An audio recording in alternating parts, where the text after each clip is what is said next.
Historic Rec Hall, one of the most famous venues in all of college wrestling, the home of the #1 team in the nation, the Penn State Nittany Lions. They welcome the number 25 team in the country, the Indiana Hoosiers. Joined alongside Massimo Manfred, I'm Massimo Bonagorio, and today, the last time these two Big Ten opponents faced off against each other was back in January 2024 in Rec Hall, and both those lineups, they look pretty different. But Massimo, the more that things change, the more they stay the same. Indiana has 2 returning members of that squad to come back to Rec Hall and look to face one of the possibly hottest teams in wrestling history, the Penn State Nittany Lions. The Penn State Nittany Lions had Cole Mirasola and Rocco Welsh win Big Ten Freshman and Big Ten Wrestler of the Week after a great weekend away in Indiana and in Evanston for a away duel at Northwestern. They were able to blank the Northwestern Wildcats and hold a 32-3 victory over the Iowa Hawkeyes in the Carver Hawkeye Arena. You talk about that hot streak. Penn State, they extended their dual win streak against the Northwestern Wildcats to 80 straight dual wins, the most in NCAA history. And every dual win will continue to enlarge the target on Penn State's back and increase the motivation for other schools like the Indiana Hoosiers across the country to be the one to defeat the Nittany Lions. However, the gap between Penn State and the rest of the NCAA continues to grow with every match, every duel, and every year that Penn State gets better and better. And, you know, you say that, and we see that right on the rankings. Penn State becomes the first team ever to have 6 #1 ranked wrestlers at a weight class. That breaks a tie between themselves twice, Oklahoma State and Iowa twice. Now they stand atop as one of the strongest teams of all time.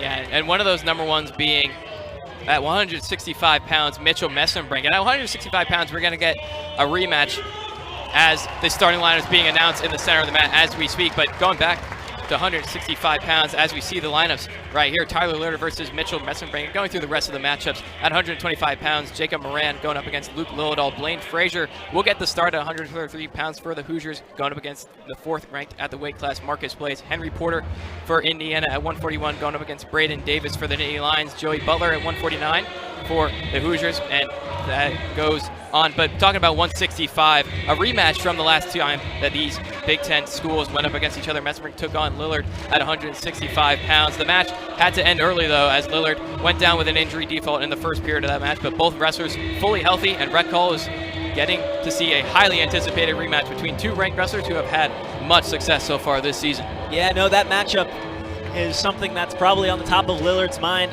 Mitchell Messenbrink was up 7-1 by the time of that injury default. Lillard was able to continue that season and end up being the 17 seed at 165 pounds at the national championships. But I have my eyes on this bout that we're about to see, Luke Lillidahl's matchup against Jacob Moran for the Indiana Hoosiers. Number 11 versus number 1, giving this great bout a lot of weight to get things started here in Rec Hall. As Luke walks out, and Luke Lillidahl, of course, from Weldon Spring, Missouri, from there and went to Wyoming Seminary as we're underway. Wrestlers in the center mat. Luke, a very successful freshman season of that last year, went 25-3. Earning All-American honors as well. Lost to Sheldon Seymour in the quarterfinals to Riding Time all the way in tiebreakers, but coming all the way back in consolations to pin Matt Ramos. And on the other hand, Jacob Moran has had a very nice season himself, 10-1 with only a loss to Ohio State's number 3, Nick Bouzakis. As Luke Gordian on the leg, he loves that. Low single. Brings it up right on the edge of the mat.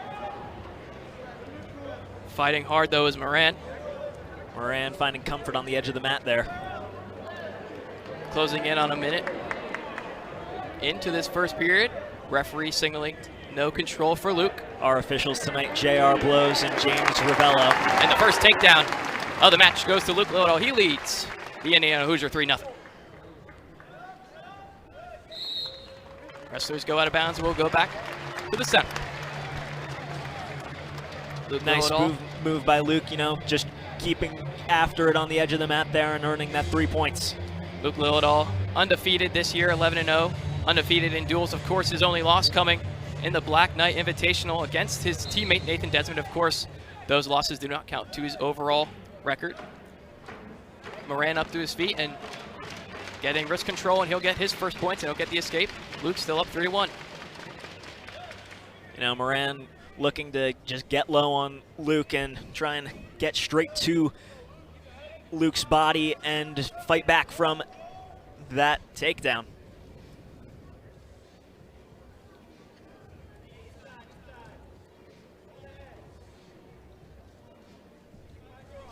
Lilledal and Moran staying in the center.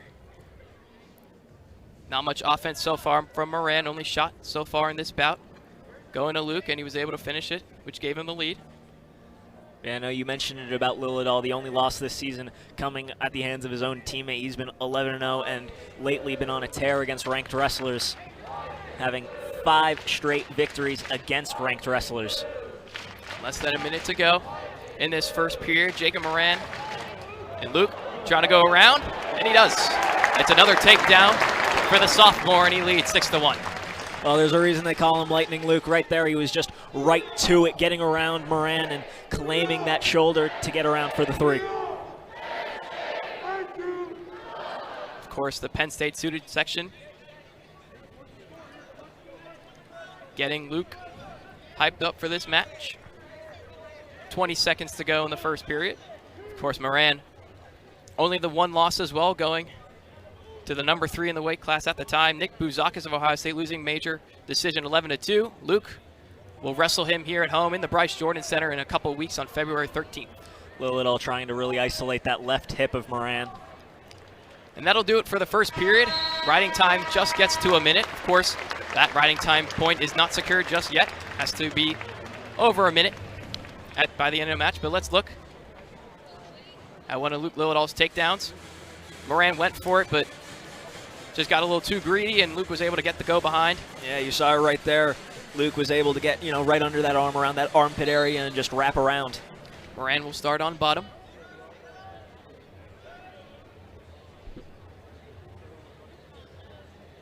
Moran to his feet, and Luke will just cut him and let him loose, and that's another point for Moran. Luke still leads 6-2.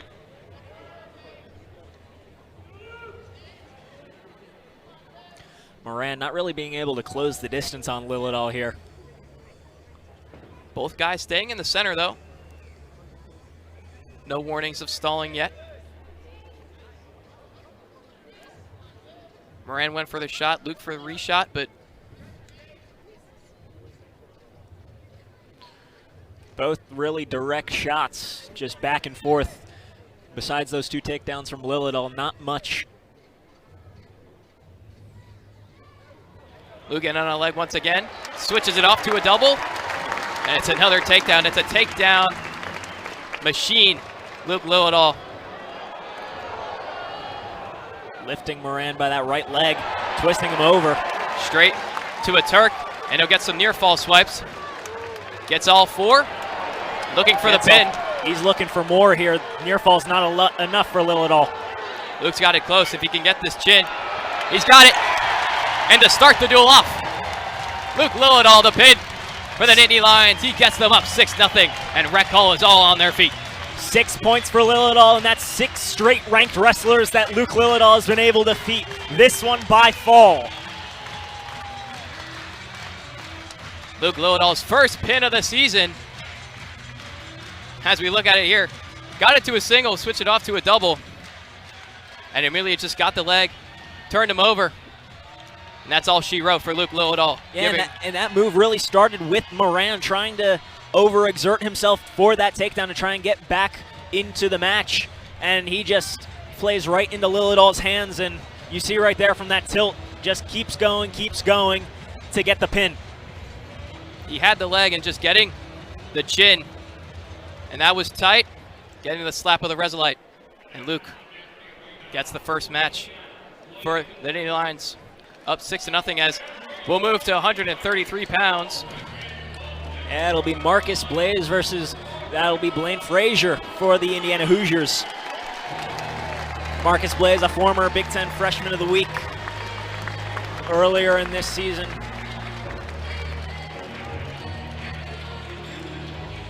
course, this week, Cole Mirasola getting that honor, Big Ten Freshman of the Week, as well as Rocco Welsh. Yeah, he joins Blaze as well as, who we'll see later, PJ Duke, getting bestowed that honor.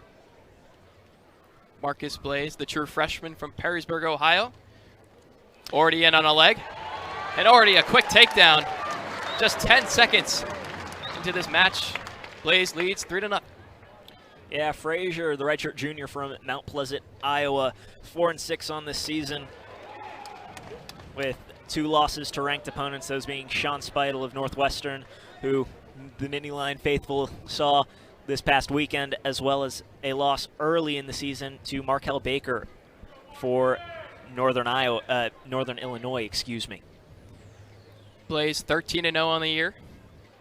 4 falls, 4 tech falls, and 4 majors. That one decision coming last weekend against Drake Ayala in Carver Hawkeye Arena. As they'll reset at the middle of the mat. 2:08 to go in this first period. Blaze still with a 3-0 lead. Marcus Blaze, his brother Joey Blaze, wrestles for the Purdue Boilermakers, up at 165, NCAA finalists last year at 157 pounds, beating the Nittany Lion Tyler Kasak, the 1 seed, falling just short to the Nebraska Cornhusker Antrell Taylor in the 157 final last year. Kasak, a wrestler who wrestles at a very high level, but is wearing the red shirt for this extremely talented Nittany Lion squad. As Blaine Frazier got the escape. You talk about Tyler Kasak, just so tough at the 157 weight class. He could go so many ways. With the starter PJ Duke this year, of course, Joe Seeley as well, fighting for that spot early in the year. This is what Marcus Blaze is known for, just circling around, getting that far. Ankle, no takedown yet. Not yet, but Blaze just tenacious, working around, trying to get a hook on the other leg, and there it is, the takedown for Blaze. Marcus Blaze just wearing out Blaine Frazier, just continuing to circle until he gets that takedown, and he wins that battle. He's up 6-1. Riding time over a minute, 1:09 to go in this first period. Blaze looking to use torque, but he'll cut him there. As Frazier in on a leg now. Trying to take down Blaze and get a takedown of his own to get back into this match. Blaze heavy hips right in the center. And Blaze, the number 4 ranked wrestler at 133, and he proves why right there with another takedown. The defense of Marcus Blaze shows again, even though Frazier was in on a leg, getting the takedown himself. And that's one of the most impressive things about Marcus Blaze, a freshman coming in with such talented shot decision making as well as defense. Blaze trying to bring Frazier to his back, but fighting hard on bottom is Frazier. Looking for that crossface, trying to lock up the cradle possibly, but Frazier fighting hard. 13 seconds to go in the first period. Frazier finished 6th place at the Michigan State Open. Just shy of his teammate at the same weight class. That would be Jackson Bloom, who finished 2nd. And that'll do it for the first period. Marcus Blaze, 3 takedowns in just 3 minutes. He leads 9-2. Riding time almost at 2 minutes for the freshman. Frazier's going to choose bottom. Marcus Blaze going to go on top, not showing option or neutral. Trying to lock in the cradle. Not able to get the lock, and he'll cut him. Blaine gets his 3rd escape of the match. It's 9-3. Yeah, and when you look at Blaze, you just see such a compact wrestling style. Really doesn't allow opponents to get to a leg, and if they do, just like Frazier just did, there's not much there. As much as Marcus Blaze's offense is so emphatic as he gets another takedown, leading 12-3, his defense is the reason why he has had such success over his college career in just such a short amount of time, as he cuts Frazier again, up 12-4. Obviously, if you watched that match last week against the Iowa Hawkeyes, Ayala was deep in on a single. Has a nice ankle pick for Blaze. Trying to Granby as Frazier has another leg. Frazier gets a leg, gets around. And that's a 3 takedown, but potentially dangerous. But a takedown for Frazier. Blaze really tried after that Granby to get a hold of Frazier's leg. Cael Sanderson. Got that ankle, but Frazier just had a lot of Cody Frazier will control. Throw in the challenge brick to Yeah. see if that was a takedown. As you saw, after that Granby, Blaze did get around to Frazier's left ankle, and here it is. As we look at the replay, Just a lot of jousting. Blaze had that really nice ankle pick. Really brings it in, tries to get it up. But the Granby roll has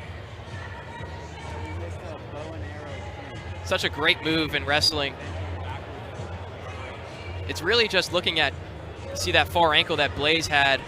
That's what the Penn State staff, of course, Cael Sanderson, Cael Sanderson, and Nick Lee, as well as Casey Cunningham. Yeah, and the Penn State coaching staff had a great view to see that Blaze did get that ankle back.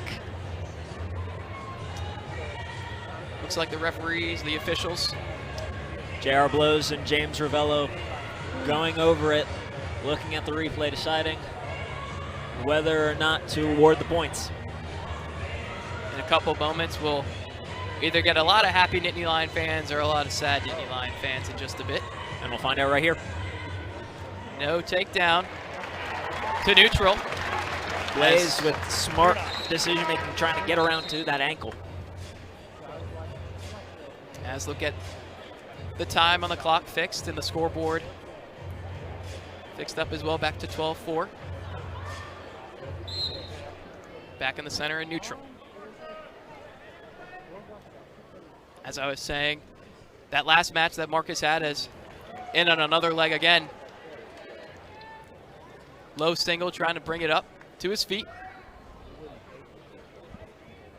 The defensive Frazier has shown to be great so far, but that inside trip bringing it to a double. Right back for another takedown, his 5th of the match, 15-4. Yeah, it's similar makeup of the last move that Frazier tried to Granby out of and almost got the takedown. This time, Blaze a little bit wiser, getting Frazier to hop and just take out that trailing leg. 10 seconds to go in this second period, both in the center. Short time trying to sit out. Marcus Blaze able to keep him on bottom, and that'll do it for the second period. Marcus still leading 15-4. He'll get choice, and he'll go on bottom. Of course, if you do the math, as we look back at that last takedown, bringing the leg up. Nice trip for Marcus Blaze for his 5th takedown of the match. If you do the math, Marcus Blaze only needs this escape and one more takedown for a tech fall for 2 straight bonus point wins for the Nittany Lions. Frazier trying to fight and keep him on bottom so far. And I'm sure that Blaze did that math very quickly to know what exactly he wants here. Blaze with wrist control. Frazier trying, and he'll just let him loose. 16-4, Blaze leads. 1 takedown ends the match. Frazier looking to be very offensive here to, you know, act as defense against Blaze. Back in this match. Possibly to limit. And straight down to that low single. And the takedown. And that'll do it. That'll do it. Marcus Blaze brings the BJC to his feet. Excuse me, Rec Hall. And they lead 11-0 in the team score. I know, Marcus Blaze did really well there. Just besides that one takedown that was reviewed and overturned, a pretty flawless match from Marcus Blaze, the freshman. As we look at this takedown, getting straight to that ankle and switching off to the double. And that ends it. Coming up next, we have 141 for the Nittany Lions, Braden Davis. We'll be right back. And wrestling, as in just a couple moments, we'll have 141 pounds. Of course, Penn State taking both those first 2 matches, 11-0 with a pin from Luke Lowendahl and a tech fall from Marcus Blaze. As we look, Braden Davis, 6-1 record, 4 major decisions, 2 falls. Henry Porter, 9-4 on the season. Of course. Yeah. Henry Porter, he finished in first place at the Journeyman Collegiate Classic. He's had some injury issues this year, but some impressive wins against some ranked opponents throughout the season. Speaking of injury issues, of course, Braden Davis' plan before the start of the season was to redshirt and Aaron Nagao get the start at 141, but due to injuries throughout the season. Braden Davis burning his red shirt, and he'll get the start at 141. Yeah, and the Penn State coaching staff has spoken about how proud they are about Braden Davis really taking the punches and rolling with them, and coming out here and wrestling strong. Body lock brings him straight to his, almost right through his back, but a beautiful takedown from Henry Porter. The first takedown for the Hoosiers in this duel, and he leads 3-0. That body lock was going for it all almost. Braden with the escape, getting himself on the board in this match. Now Braden to a leg. Trying to get both legs. Takedown awarded for Braden, and he takes the lead, his first lead, and a stalemate. We'll go back to the center. 4-3, Braden leads.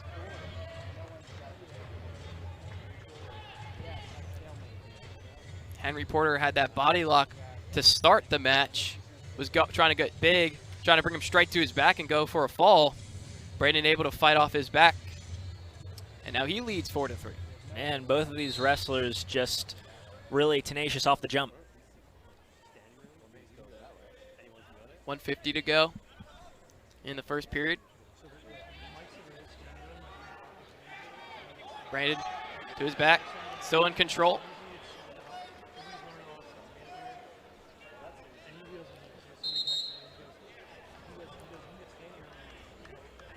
And because of full Nelson, Henry Porter will be awarded a point, and he'll still be on bottom and have a chance to take the lead with an escape.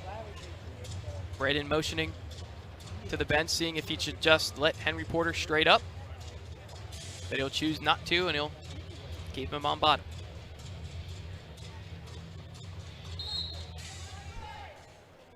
He's going to cut him, let him straight up. Still leading. Right back in on a leg is Braden. Trying to stay heavy is Porter. Trying to roll through. But Braden keeps the legs, and he'll take the lead right back. He's up 7-5.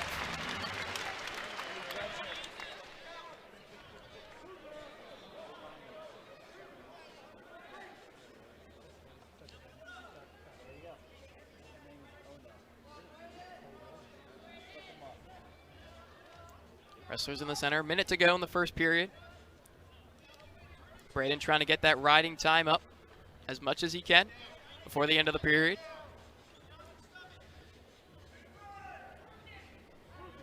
And we mentioned it before, Braden Davis hopping into this lineup after expecting to redshirt this year. He's 6-1, but he's only been able to wrestle in 5 matches, winning 2 by forfeit.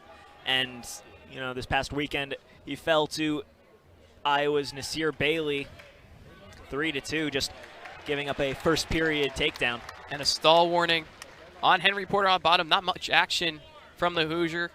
Braden Davis wrestled in the Kaufman Open a couple weeks ago.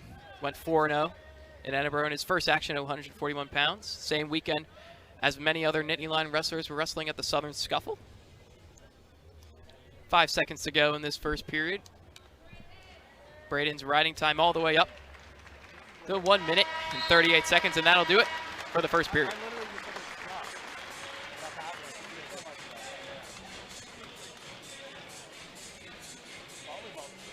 Braden with choice, he'll defer. Give the choice to Porter, he'll go on bottom. As we look back at the takedown that gave Braden the lead back. Getting to that single, trying to roll through was Porter, but not enough. And able to secure it was Braden. And the interesting thing about these two wrestlers, they've faced similar opponents this year, or a similar opponent, that being Billy DeCraker of Northwestern. On one hand, this past Sunday, Braden Davis beat DeCraker 9-0 by a major decision, whereas we saw Porter at the Midlands Championships. He fell to DeCraker by medical forfeit. He had to fall to medical forfeit in 3 straight matches at the Midlands Championship. Braden looking back at the bench, trying to see if he should keep the riding time going up or cut him. And he cuts him, but it's right back in on a leg, right on the edge. No takedown just yet. Davis really trying to pull Porter back in. Trying to pull him back in and get that far ankle. Porter defense staying strong, but he secures it, and it's another takedown for Davis. He's up 10-6.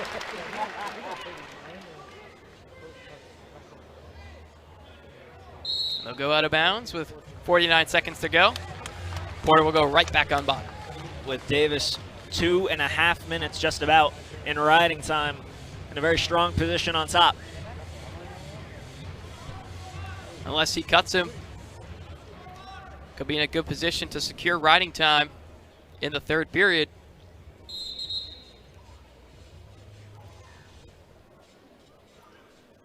Referee just motioning to Porter. Won All-American honors last season at 133 pounds. Escape goes to Porter. 16-8. In on a leg again is Braden. Offense has been nothing short of quick for Braden. Of course, that whizzer position from Porter, keeping the takedown away from Davis. Closing in on a minute to go in this match. Trying to roll through again. Again, doesn't work though for Porter. And another takedown for Braden Davis. He's up 19-8.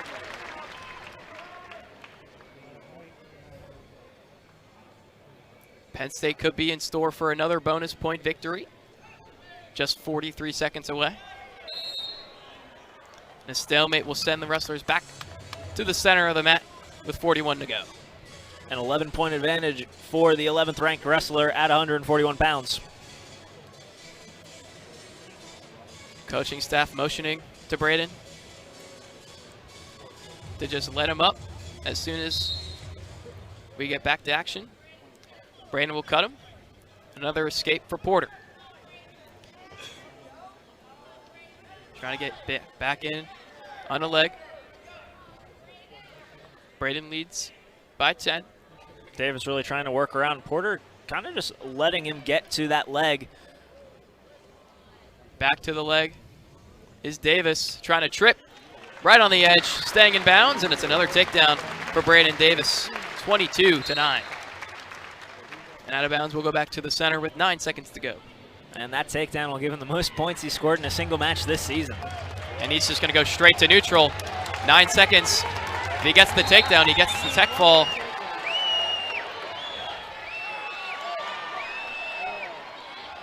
A stall warning on Porter will give him another point. And with the riding time, we'll get to 24, but not enough for the tech fall. It's a major decision, though. Braden will take that as the Nittany Lions lead this match 15-0 after 3. Davis gets serenaded by this Rec Hall crowd, satisfied with the after riding time and stall point, a 24-point performance for the junior from Dundee. His 5th major decision of the season. Wanted the tech fall, but they'll take the bonus points. As now we look forward to 140. Richard, sophomore from Greenwood, Indiana. And for the Nittany Lions, the undefeated #1 in the weight class at 149, Shane Van Ness, the junior from Somerville, New Jersey. The multiple-time All-American hailing out from Blair Academy. Van Ness trying to go for that ankle pick early. Butler, the redshirt sophomore, known for being explosive. So far this year, Shane Van Ness, 12-0 on the year, 9-0 in duels, 3-0 in Big Ten play, 4 falls, 5 tech falls, and 2 majors. Joey Butler had a strong start to this season, but as of late, coming off 4 straight dual losses, including the past two top 10 ranked opponents, those being Ethan Stiles of Ohio State and Carter Young of Maryland.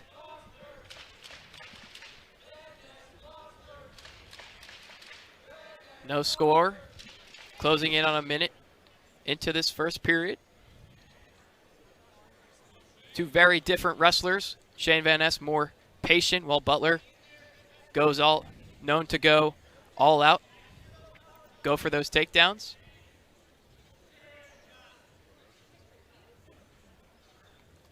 Yeah, Butler's speed has been his strength, though, as of late against stronger opponents, it's set up for that. Tried to go for the slide by, but Shane Van Ness smart to grab that leg, and he's got a boot in, looking for more than just the three-point takedown. Both these guys, definitely different hairstyles. Shane Van Ness not as much on the top. Joey Butler got definitely the most hair out of all of these wrestlers that we'll see tonight. Closing in. Van Ness using that power. Known for this. Getting that boot in. Trying to get Butler on his back. Looking for swipes, and he's getting them. Something similar to what we saw last weekend against Iowa's Ryder Block. That bow and arrow. Trying to pinch the leg all the way to the back. And try and get the chin. Trying to do it as much as he can. Butler just helpless underneath. He's able to keep his hips over. But the 4 near fall awarded. He's up 7-0 with 45 to go in the first period. With the additional minute of riding time. Van Ness let him up, give Butler his first points of the match with the 1-point escape.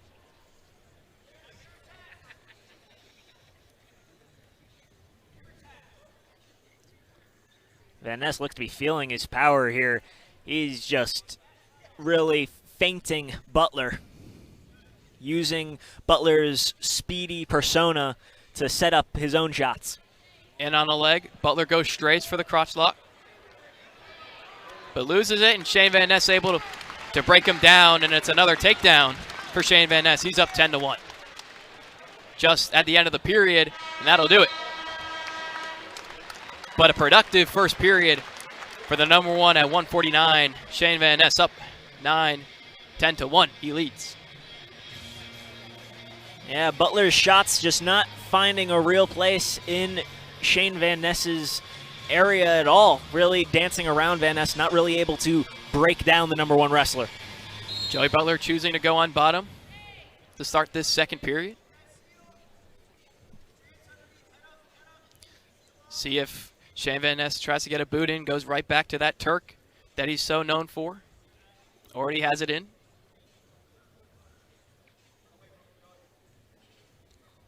Yeah, and you know, Massimo, Shane Van Ness's power is his brain as well as his right alongside his strength. He really sees what he wants to do, and he comes prepared. Shane Van Ness, not the biggest 149-pounder. Not stopping him from being their number one in the weight class.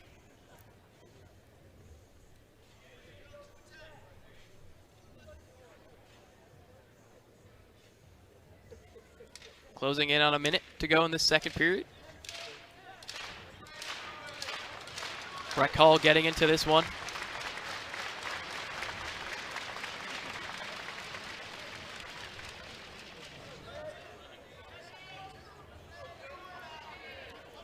Shane Van Ness almost brought him straight to his back. Focusing on those level changes and those shot fakes, but they're back to their feet.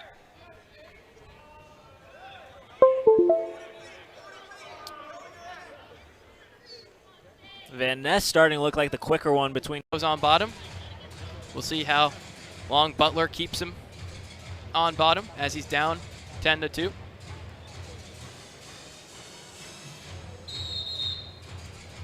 Caution on Butler, his first. 2 more would be a point for Van Ness. Trying to get the time back and set to 2 minutes. Butler getting set. Underway in the third. Yeah, Angel Escobedo, the head coach of the Hoosiers, really providing Butler with a lot of knowledge and tactics to try and deal with Shane Van Ness. Coach Escobedo, one of the most legendary Hoosier wrestlers of all time, 4-time All-American, NCAA champion back in 2008, beating Anthony Robles, Arizona State legend, beating Jace Ness in the final. Van Ness switches the single off to a double. All he's got to do is bring him down, and he does. Van Ness leads 14-2. Yeah, Escobedo was able to handle Jason Ness. He's having plenty of problems with Shane Van Ness. Said it perfectly there, Massimo, how I would have said it. Minute to go in this third period. Riding time secured. Shane Van Ness lets up. This is where Van Ness, the conditioning of Penn State wrestlers, comes into play. And Van Ness with the riding time secured just needs a takedown for that tech fall.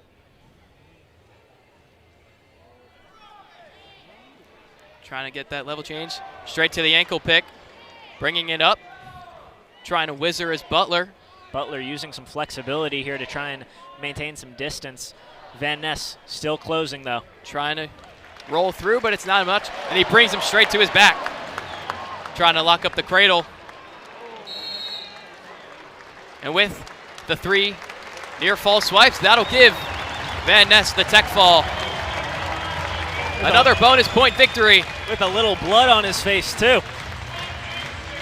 Blood, sweat, and tears won't stop Shane Van Ness from a bonus point victory. A tech fall for the Nittany Lions. And they lead this duel 20-0 after 4. Really, Bryce Nittany Lions and P.J. Duke. Yeah, P.J. Duke having a fantastic freshman year, the number 3 wrestler in the nation at 157 pounds, as well as a great wrestler for the United States and beyond. What a summer PJ had. A summer to remember, really, in the freestyle world. Yeah, beat Yanni Diakomahalis for that U.S. national team spot. Had to beat him twice in that best-of-3 series in the Prudential Center in New Jersey. Lost that first match and came back down 1-0. And as PJ's Duke offense showing already getting a takedown, he leads 3-0. And Duke's wrestling style can be explained in one simple word: entertaining. Entertaining indeed. Definitely one of the more crafty wrestlers on this Nittany Lion roster. So many wrestling moves that you could do. PJ Duke has probably done at least one of them in his entire career. Looks like PJ will cut Lowry and let him up for the escape. Definitely known for that 2-on-1, the Russian. Trying to get that inside trip. Right on the edge. Brings him up. Brings him back down. Right on the edge, and they're out of bounds, but the takedown awarded. He leads 6-1. Yeah, and Duke has been able to really use his abilities to get his opponents on their back and win by fall. He's had 6 wins by fall this season, just 1 tech fall.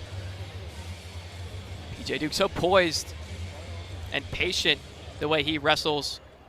So balanced on the edge for that last takedown. He's going to option Lowry and bring him straight to his feet. Still leading 6-2. PJ, team leading in falls with 6, tied with 165-pounder Mitchell Messenbrink. As he goes behind again. It's another takedown. Already 3 early in the first period. He leads 9-2. Mitchell Messenbrink was more known for tech falls last year. 18 of his 27 wins were by tech fall. Not a single fall last year, and he's got 6 already so far this season as well. Does PJ Duke. As Lowry gets out for the escaping in 9-3. For PJ Duke, has that armbar in. And gets another takedown for PJ Duke, being an 157-pounder. Not as light as guys like Luke Lillidahl and Marcus Blaze, but the speed on display here in Rec Hall. Yeah, Duke from New York wrestles for KD, and he has been very polished for this squad led by Cael Sanderson. And another takedown for PJ, leading 15-4. Really wants a tech fall as fast as he can. Going back to PJ Duke, leads from Slate Hill, New York. Wrestler for Minnesink Valley, was actually high school teammates with the former Nittany Lion Zach Ryder, who transferred to Oklahoma State in this past offseason. Yeah, Ryder having a very nice season for the Cowboys. But PJ Duke having debatably an even better season for the Nittany Lions. PJ lets Bryce Lowry back to his feet, leading 15-5. Trying to get another takedown. So smooth for PJ. It's another 3 for the true freshman. He leads 18-5, and that'll do it for the first period of action. Yeah, Duke, not necessarily aggressive, but just very clean with each and every move he makes on the Resolite. PJ choosing neutral. Just needs the one takedown, and it'll be 5 for 5 for bonus point wins for the Nittany Lions. And it'll be just his second tech fall as he gets the pick. And it's another takedown, and Rec Hall on his feet. Once again, the win for PJ Duke, 21-5. Penn State leading the duel, 25-0 after 5. Bonus point win back to Rec Hall. Penn State Nittany Lions leading the Indiana Hoosiers 25-0 as we look back at the 5 duels we've seen so far and the 5 upcoming. Jacob Moran falling to Luke Lillidahl. By fall. Marcus Blaze defeating Blaine Frazier 19-4. Braden Davis, major decision 24-10. Shane Van Ness with a tech fall 20-3. And PJ Duke rounding it out with a tech fall 21-5.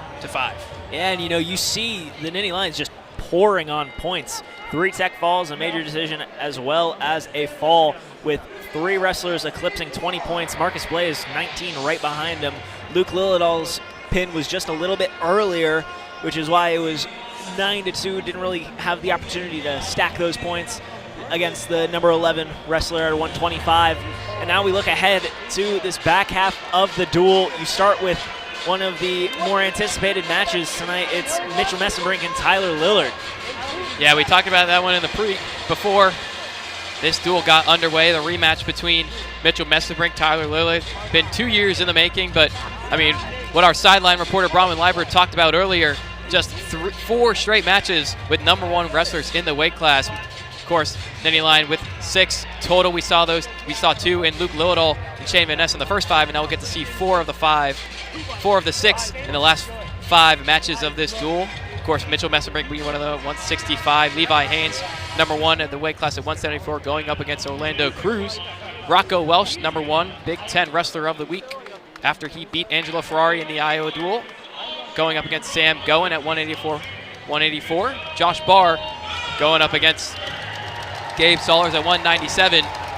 And, of course, to round it out, Cole Mirasola going against Cael Marzolino. But we'll focus on what's happening now in the rematch between Tyler Lillard and Mitchell Messenbrink. And after the intermission, we're back. Mitch already in on a leg, and just 5 seconds in, that's the quickness of Mitchell Messenbrink. He's on the board. 3-0, he leads. We mentioned it right before the duel started. This was a rematch of the last time Indiana wrestled right here in Rec Hall. Mitchell Messenbrink was up 7-1, but Lillard fell via injury default in the first period, so they didn't even really get to see a full match between these 2 very talented wrestlers. Mitch already has that arm bar in, just 30 seconds in, trying to bring him straight to his back. Getting near fall swipes. Already got all 4. Trying to lock in the pin to overtake his teammate, PJ Duke.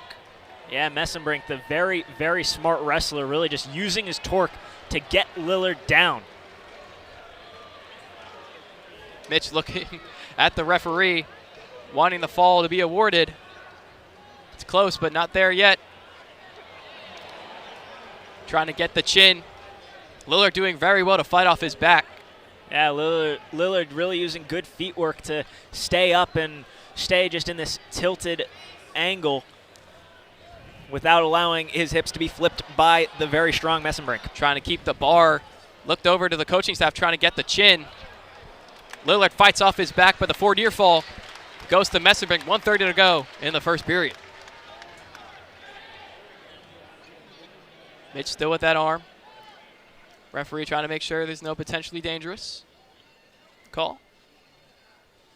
Messenbrink still working up top. Lillard tries to scamper away, can't get it done. Mitch's riding time closing in on already 2 minutes. Yeah, that first move happened right as the match got underway as Lillard slips on the Get Loud boards of the Penn State cheerleaders. Mitch just trying to make sure he's okay. Of course, not meaning to do that in any way. And Lillard was awarded the escapement right off the whistle. There's the quickness of Messenbrink. Yeah, and I'm sure with Mitchell Messenbrink's very acute memory, he remembers the injury default between these two last time. That takedown brings it to 10-1. Riding time over 2 minutes already in the first period.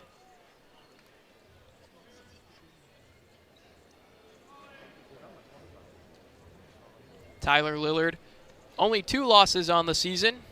One of those losses coming against Ohio State to Ethan Burden, a 2-1 decision. Luke trying to get him to his back again with that armbar. All those swipes awarded. Short time. Lillard only has to fight off his back for 15 more seconds. Messenbrink with similar positioning to the last near fall. Closing in.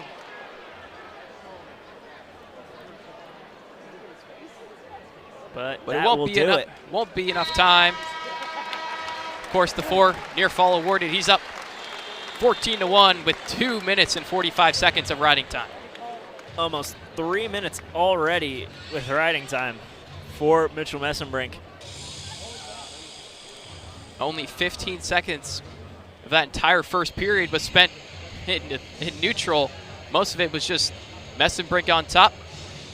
And Lillard will go right back where he just was on bottom. Yeah, Lillard took a quick second right after the whistle to work out that shoulder that Messenbrink had been working so hard.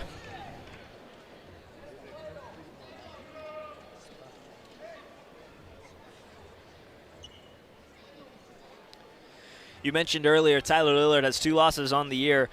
You mentioned Ethan Burden for Ohio State, the other being to number 6, Matty Bianchi for Little Rock. He lost by just a 5-2 decision to the wrestler for Little Rock.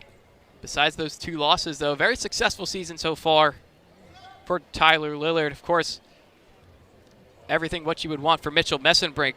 13-0 undefeated, number 1 in the weight class, hasn't lost since 2024 in that final against David Carr to riding time where he lost that match 9-8, but he hasn't lost since the reigning national champion last season. Getting near fall swipes. This will be the tech fall. We'll see if Mitch tries to go for the fall. Yeah, and Messenbrink so strong this year that Northwestern this past week, rather than face him, forfeited. Get him on his back, and there's the fall. Was known for tech falls last year, but he's known for falls this year, his 7th of the season. And it's the second fall of the duel for the Nittany Lions. They lead 31-0. A gleeful Mitchell Messenbrink after that fall. You mentioned it, he was a tech fall master last year, accruing 18. This will be his 7th fall of this year. Tried it once, tried it again, but third time was the charm. Mitch getting the chin, and that was tight. Not a lot Lillard can do in that position. And it's another fall for Penn State, another bonus point victory for the Nittany Lions. Yeah, Messenbrink really just working a similar angle there, using his power on that same shoulder, and by the end, Tyler Lillard had to be feeling that in that right shoulder. As up next, 174 pounds, Levi Haines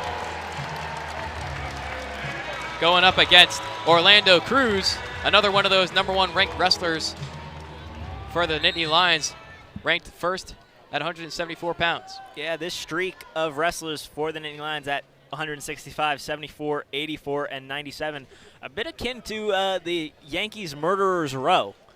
They've just been so strong and almost indomitable to be against. 8 total undefeated wrestlers in duels for the Nittany Lions this year.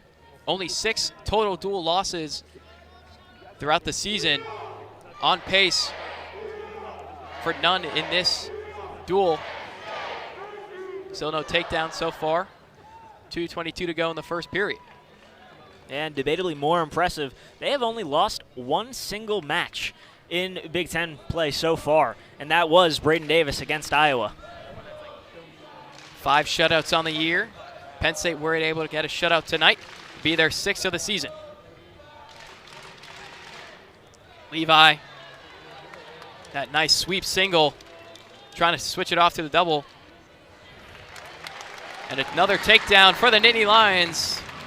Levi leads 3-0. It's really been takedown machine for Penn State. As already a boot in for Levi, known for always going for that boot, going for that turn. Trying to bring him to his back. Haines getting it to work around, trying to bring his shoulders as well as his hips. Referee giving near fall swipes, of course. 45-degree angle. Orlando Cruz in that position with his back to the mat. All swipes now awarded. He leads 7-0. Riding time closing in on a minute. Talk about Orlando Cruz, the redshirt sophomore from Crown Point, Indiana. 4-5 on the season. Won his last match in that Maryland duel last Sunday. Defeated Seth Digby of Maryland 8-3 in a decision. Yeah, and Indiana has had a crop of wrestlers wrestle at 174 pounds. Orlando Cruz has actually wrestled the least out of Derek Gilcher, and Magnus Kokunen. He got the call for Maryland last week, defeating Seth Digby, as you said. But Derek Gilcher was the one who got to face off against Carson Karshla of Ohio State. 15 seconds to go in this first period. Riding time over a minute, 40 seconds.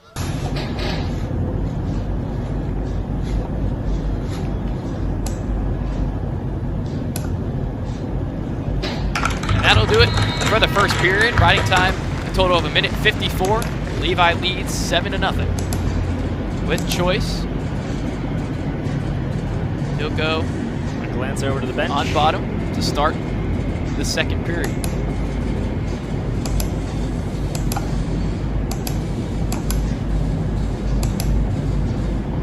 Yeah, no, Levi Haines, the national champion and 3-time All-American, has had a very storied career, with much of it being in Rec Hall and the Bryce Jordan Center. The 3-time Big Ten champion looking for his fourth. One of the few Nittany Lions, would be one of the few Nittany Lions to do so. He's also the only Nittany Lion in the starting lineup that will be graduating. Everybody else has years of eligibility remaining. Very similar lineup Penn State could have to next season, of course. Who knows, with so many other guys that the Nittany Lions haven't been wrestling this year. Of course, Tyler Kasek, Masano Tsukayono from Japan. Again, that single from Levi Haines switches it off to the double. It's another takedown. Already has that leg in. It seems that whenever Levi Haines takes somebody down, it's like that boot just automatically goes in. Of course, 4 near fall swipes for Levi would result in a 15-0 tech fall and another bonus point win for the Nittany Lions.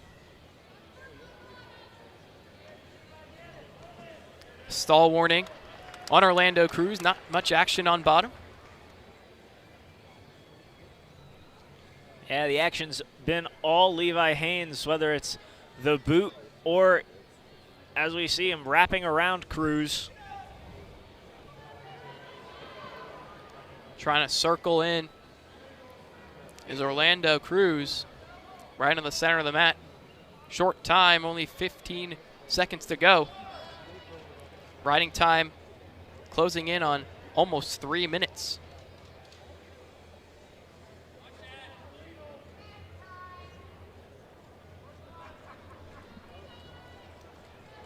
And that'll do it for the second period. Levi dominating Orlando Cruz. Riding time, 2 minutes and 54 seconds. Yeah, that just tells you the dominance and the bloody appearance of Orlando Cruz. Shows how strong Levi Haines has been wrestling in this match. The 3 minutes of riding time, only just a taste of the dominance from the #1 wrestler at 174 pounds.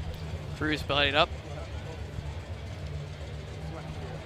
both wrestlers with their coaching staffs. Of course, head coach of the Nittany Lions, Cael Sanderson, the most dominant wrestlers in NCAA history with a perfect record of 159-0 at Iowa State. Started his coaching career at Iowa State, then joined the Nittany Lions in 2011, and it's been all Penn State ever since. And you know, Cael Sanderson, he's been here.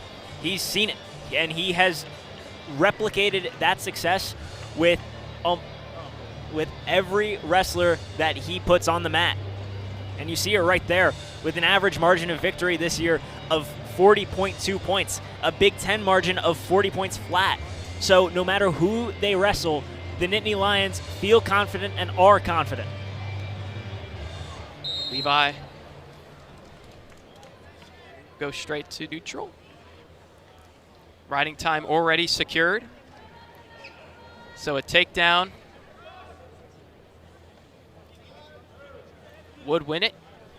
But of course that riding time only comes in at the end of the match. So Levi will be looking to end the match before it is all said and done.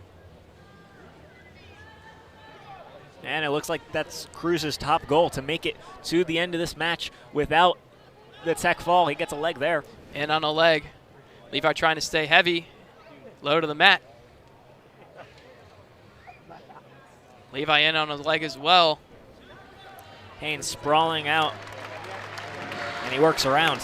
Able to put the wrist of Orlando Cruz down to the mat and spin around for another takedown, just 1 point away from a tech fall. Levi looking to cut Cruz. Escape for Cruz. One more takedown would win it for Levi.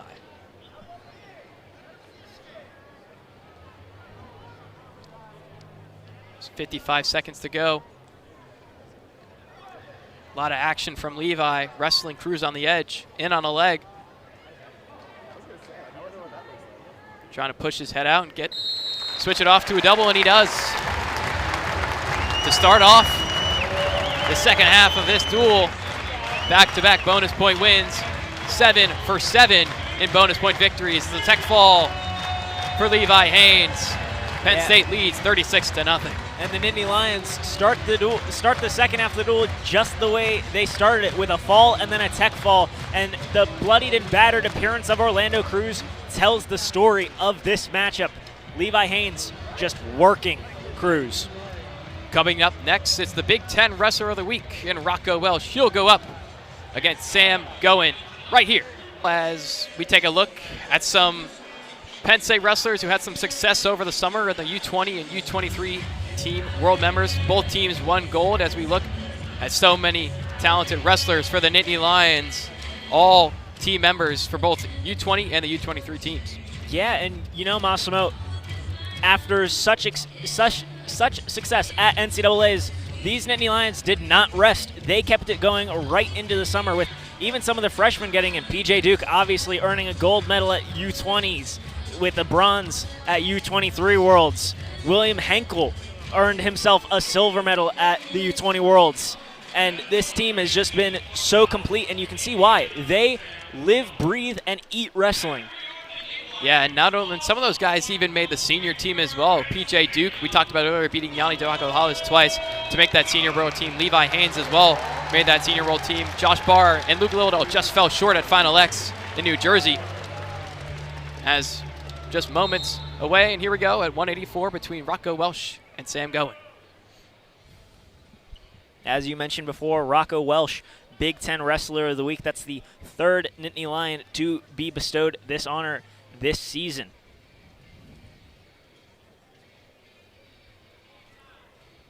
Rocco Welsh, the transfer from Ohio State, originally from Pennsylvania. Started with the Ohio State Buckeyes, a successful freshman season, went 24-5, the 6th seed at the 2024 NCAA Wrestling Championships. Went up against the Nittany Lion, 5-time national champion Carter Starocci in that final. Starocci really only wrestled on one leg with both those knee braces and that torn ACL. Able to come out on top.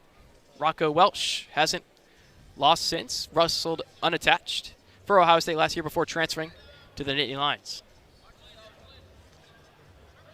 And for Ohio State, he was a combined, over his 2 seasons, 36-5 for the Buckeyes. Coming off of a big weekend for him, he was able to, as we heard from Bronwyn earlier, defeat #1 Angelo Ferrari to take that spot at #1 and give the Nittany Lions their 6th #1 wrestler. Of course, he earned that spot after beating the #1 ranked at 184, Luke Lillidahl. Reason he became the #1 at 125 is because of a loss from Vincent Robinson to Nico Provo, who Lillidahl beat earlier in the season, as Rocco Welsh brings Sam going to the mat for the first points of this match. He leads 3-1. Now 3-1 after the escape. Goen himself ranked 15th in the nation. He's had a pretty good season. The redshirt freshman, 6-2 on the year. He's defeated 2 very nicely ranked wrestlers. He has fallen to #6 Dylan Fishback of Ohio State when the Hoosiers faced the Buckeyes. And he also fell to Aaron Izerov of Columbia by a 10-3 decision. So 2 very strong wrestlers. A beautiful takedown from Rocco Welsh, able to get that single leg. And the crowd loved that trip for another takedown. He leads 6-1. As I was saying, 2 very accomplished wrestlers this year, really looking to expand upon their resume. Rocco Welsh, though, not looking to give up that #1 ranking anytime soon if he has his way. Almost 30 seconds to go in this first period. Rocco leading 6-2. That match, as he's already in on a leg again. Cutting me off, Rocco Welsh. He leads 9-2. Really just a strong way to get that leg and just pull him around, pull going around, and get things going for 3 points. Wrestlers out of bounds. They'll go back to the center.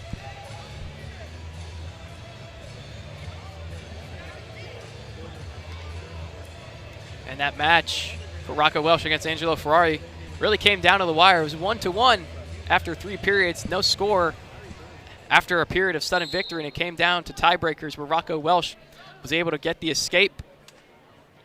And another statistic of 1 from that match is the real theme from Angelo Ferrari this entire season of wrestling down on that 1 knee, something that Tom Brands has been questioned about in media multiple times. Angelo Ferrari has been very successful from that knee, but Welsh knew that, knew the scouting report, and was able to work around Ferrari, wait it out, and in tiebreakers, able to claim victory.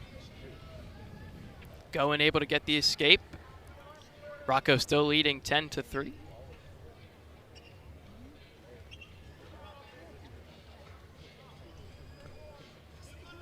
Both these wrestlers really confrontational. A lot of hand jousting, as well as shaking off that head, losing those lines of sight to try and set up a shot. Trying to go for that high crotch was Rocco Welsh. Goen goes for the same. Nothing going. I see what you did there. As we look to get things going again. As we get to get things going again.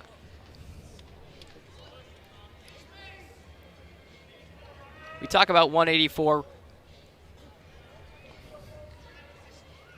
One of the best weight classes for the Big Ten at 184. Rocco Welsh, of course, leading at #1. Angelo Ferrari for the Hawkeyes at #2. Max McAnally, NCAA semifinalist, ranked #4 at the weight class. Dylan Fishback as well. Silas Allred for Nebraska. And you see the theme there from those top 4 wrestlers at the weight class. They're all very young and will be around for a good few years. 2 sophomores and 2 freshmen make up that top 4. Will be a great weight class to watch. Going as a straight double, blast double from Rocco Welsh, right on the edge. It's another takedown for the Ohio State transfer. He leads 13-3.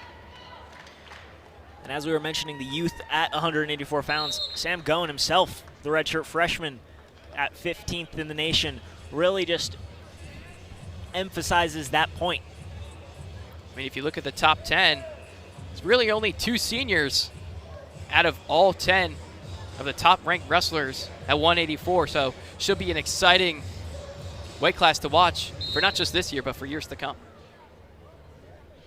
Yeah, and we'll see one of those seniors up here in University Park upcoming, I believe next week will be the Nebraska duel. That'll be Silas Allred facing off against Rocco Welsh.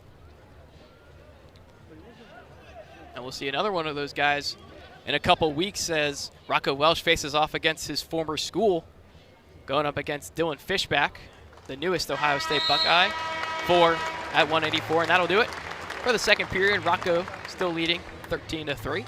He'll go on bottom. Riding time in his favor at 1:30. Could be on pace for another bonus point victory for the Nittany Lions. And I must say, Goen and Welsh have wrestled fairly similarly, both being very confrontational, trying to get around, as Goen does just that for 3, closing the gap to just 8. Sam Goen getting a takedown of his own. One of the first takedowns of this duel for the Indiana Hoosiers. Right on the edge.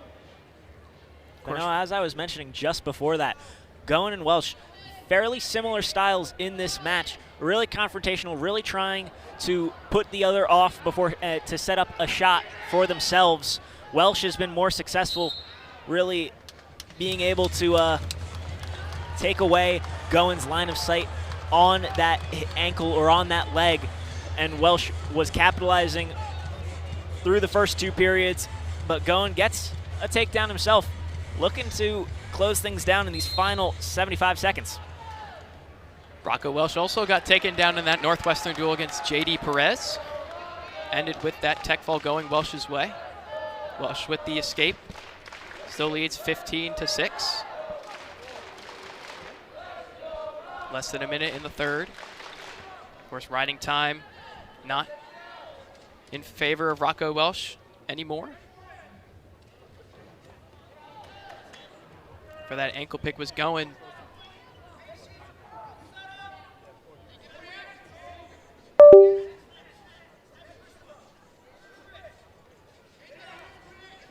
Closing in on 30 seconds to go in this bout.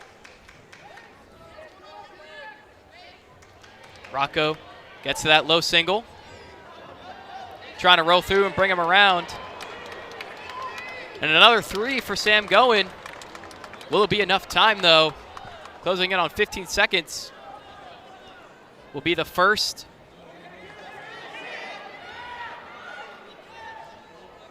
Goen trying to do everything he can to put Welsh onto his back, but there's nothing doing there. Won't be enough time. 8 straight wins for the Nittany Lions. First, not by bonus point, but Penn State perfect through 8. Winner by decision, Rocco Welsh. He leads this duel. Penn State leads the duel 40-0. And no, just impressive wrestling from Welsh. We saw them go back and forth with fairly similar shots. Goen utilizing some of the technique that Welsh was to try and bring things close again. Not able to do it just enough. And Welsh will take the decision, the major decision, 39-0. Penn State leading the duel. And at 197 pounds, Josh Barr going up against Gabe Saulers. Both these wrestlers competed in the last duel between these two teams. It was actually Josh Barr's first duel match as a Nittany Lion in his redshirt year. The only duel he competed in that year. Saulers competed at 197 pounds, losing to another #1 at the weight class in Aaron Brooks. Both with good holds, not willing to let go, just rolling around, trying to see if one will lose that hold. Scramble position for both wrestlers. Still neutral. Saulers holding on to Barr's leg with all of his might.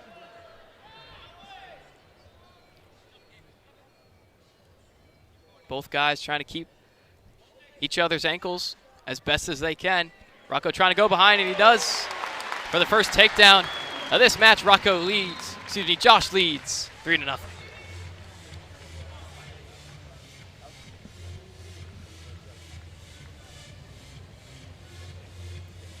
Great scramble for that roughly that first minute of the period. Josh content to just let him up.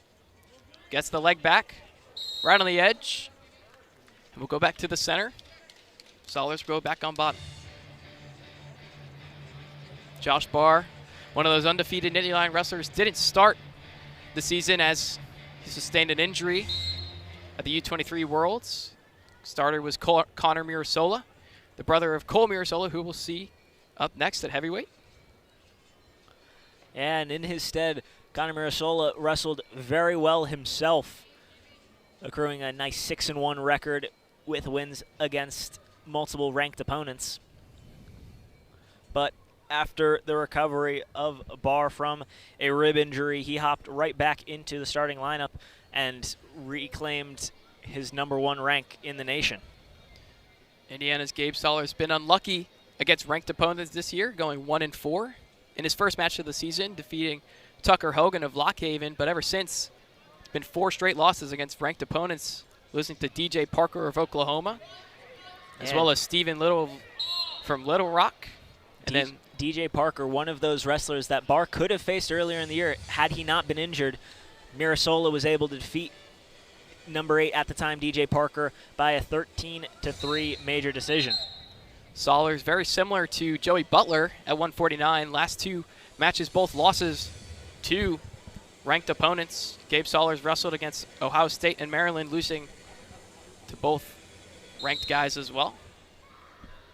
Josh Barr and Sollers to their feet, trying to keep both legs as Barr right on the edge. Sollers, interestingly enough, has lost to 2 different Ohio State 197-pounders this year, those being Luke Giog of the ranked #13, as well as the unranked Seth Shoemate at the time.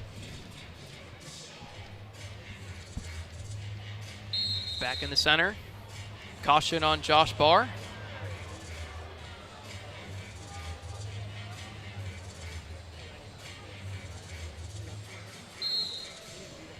Sit out from Sollers. He's able to get the escape, only down 3-1.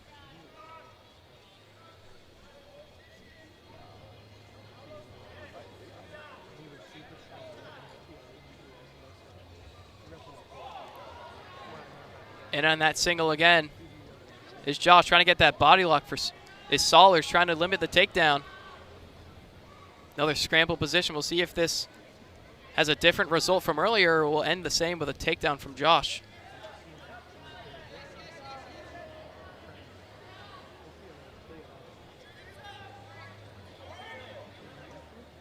Both each with the leg now. Josh Barr listening to the coaching staff as they told Sollers to get that far ankle, but Josh was able to grab the wrist of Sollers. Barr able to twist his hips around now. No takedown, and that'll do it for the first period of action. Barr leading 3-1. Yeah, no, we mentioned some of the similar opponents that these 2 squads have faced. Between Sollers and Barr, there are 2, both of them being ranked. Barr was able to defeat Stephen Little. Unlike Gabe Sollers, Sollers fell to Little 13-3 major decision. Barr was able to win 9-1 in the Southern Scuffle. And also at the Southern Scuffle, he was able to win by fall over #15, Branson John, who the Indiana squad just faced, where John was able to defeat Sollers 4-3. That'll be a matchup tomorrow in Maryland. Of course, that duel being moved to tomorrow instead of on Sunday. Barr will most likely go up against Branson John once again. Yeah, that duel being moved up due to the inclement weather headed for the entire eastern seaboard, or much of it at least.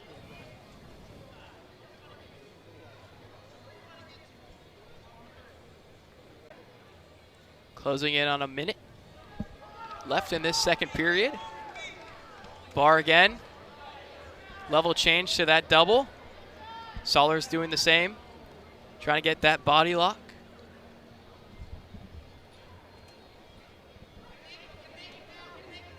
Trying to spin around his Barr. As long as Sollers keeps that ankle, as long as he keeps that ankle, no takedown, but he's not able to keep it. And it's another takedown for Josh Barr. Yeah, that's been that way a couple of times throughout this match for Josh Barr. Able to set up a good move, but Sollers really strong with the ankle hold. Now close up on that mat side. Sollers trying to fight his way out of the grasp. Barr will just step out. 15 seconds to go, minute 14 of riding time for the Nittany Lion.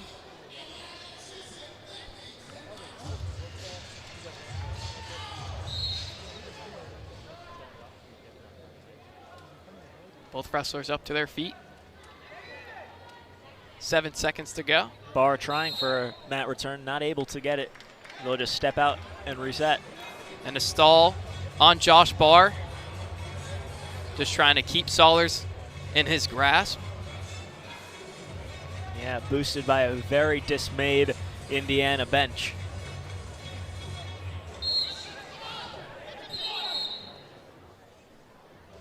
Indiana bench not happy.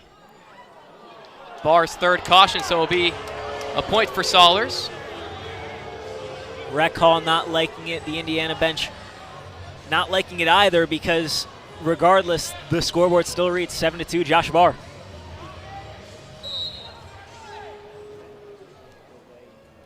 Barr able to keep him down, and that'll do it. For the second period, Barr still leading 7-2.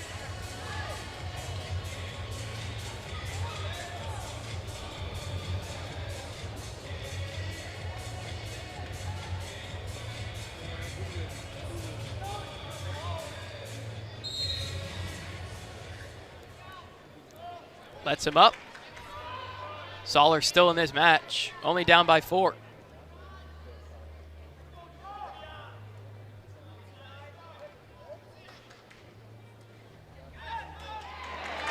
Breaks him down straight to a double. Another takedown for Barr. He's up 10-3.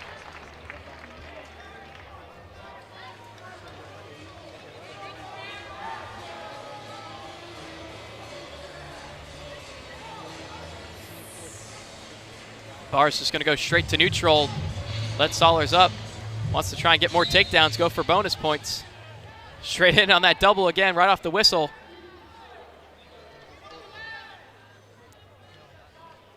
Another roll through from Sollers.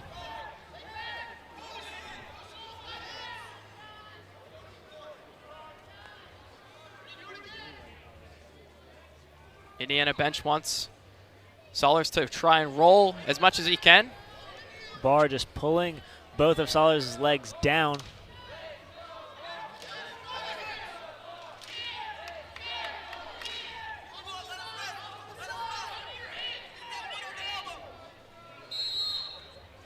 Stalemate.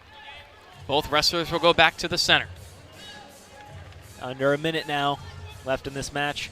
Barr with a 10-4 advantage. Sollers has to work. Barr already back on those double. Heavy hips from Sollers. Barr switches it off to a single. Trying to bring it up. Trying to push off his Sollers. Trying to push the head back. Brings it all the way up and all the way down for another takedown. And Josh Barr is in bonus point territory.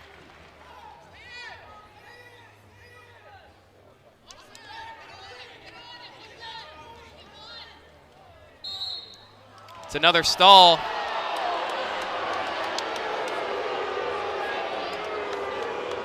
On Josh Barr. Up 13-5. Gets in on that leg. If he just stays in this position, it'll be a major with the riding time point already secured. Only 5 seconds to go. Stalemate position, they'll go back to neutral. 3 seconds. And that'll do it. with the riding time. Josh Barr secures another bonus point victory for the Nittany Lions. He wins. And Penn State leads the Hoosiers going into heavyweight.